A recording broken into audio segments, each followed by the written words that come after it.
நமக. முருகாசரணம். லிங்கோத்தபவர். அண்ணாமலையார் கோவில். புராண வரலாறு. அடியும் முடியும் தேடிய கதை. ஒருமுறை பிரம்மனுக்கும் விஷ்ணுவுக்கும் இடையில் யார் பெரியவர் என்ற போட்டி ஏற்பட்டது. அப்போது சிவபெருமான் அவர்கள் இருவருக்கும் இடையே ஒரு பிரம்மாண்டமான ஜோதி தூணாக அக்னி பிளம்பாக நின்றார். அந்த தூணின் அடியையும் முடியையும் யார் முதலில் காண்கிறார்களோ அவர்களே பெரியவர் என்று அறிவிக்கப்பட்டது. திருமால் விஷ்ணு வராக பன்றி அவதாரம் எடுத்து பூமியை தோண்டி அடியை காண சென்றார். எவ்வளவு தேடியும் அவரால் அடியை காண முடியவில்லை. பிரம்மன் அன்னப்பறவை வடிவம் எடுத்து முடியை தலையை காண மேலே பறந்து சென்றார். அவராலும் முடியை காண முடியவில்லை. ஆனால் தாளம்பூவுடன் பொய் சாட்சி சொல்லி திரும்பினார்.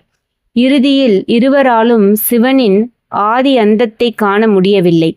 சிவபெருமான் அந்த ஜோதி பிளம்பின் நடுவிலிருந்து வெளிப்பட்டு அவர்களுக்கு காட்சியளித்தார். இந்த வடிவமே லிங்கோத்தபவர் ஆகும்.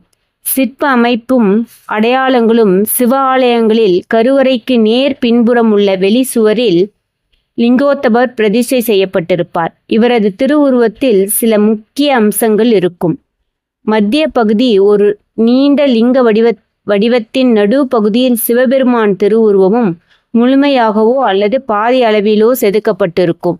மேல் பகுதி பிரம்மன் அன்னப்பறவை வடிவில் மேலே பறப்பது போல செதுக்கப்பட்டிருக்கும். கீழ்ப்பகுதி விஷ்ணு வராக பன்றி வடிவில் பூமியை தோண்டி செல்வது போல் செதுக்கப்பட்டிருக்கும்.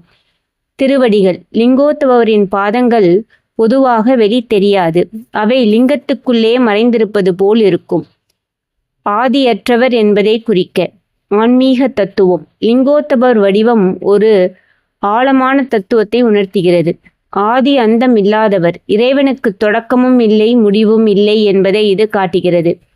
அகந்தை அழிப்பு. நான் என்ற அகந்தை இருக்கும் வரை இறைவனை காண முடியாது என்பதை பிரம்மா மற்றும் விஷ்ணுவின் தோல்வி உணர்த்துகிறது. ஒரே பரம்பொருள், மும்மூர்த்திகளும் ஒருவரே என்பதையும் அனைத்துக்கும் மூல காரணமானவர் சிவனே என்பதையும் இது விளக்குகிறது. முக்கிய தகவல்கள். சிறப்பு நாள்.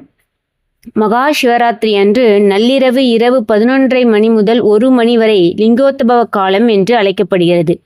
இந்த நேரத்தில் லிங்கோத்தபரை வழிபடுவது மிகுந்த பலனை தரும். முதன்மை தலம்.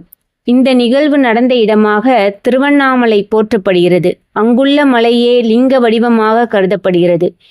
வழிபாட்டு பலன். இவரை வணங்குவதால் அகந்தை நீங்கும், எடுத்த காரியங்களில் வெற்றி கிட்டும் மற்றும் மன அமைதி கிடைக்கும் என்பது நம்பிக்கை. நன்றி.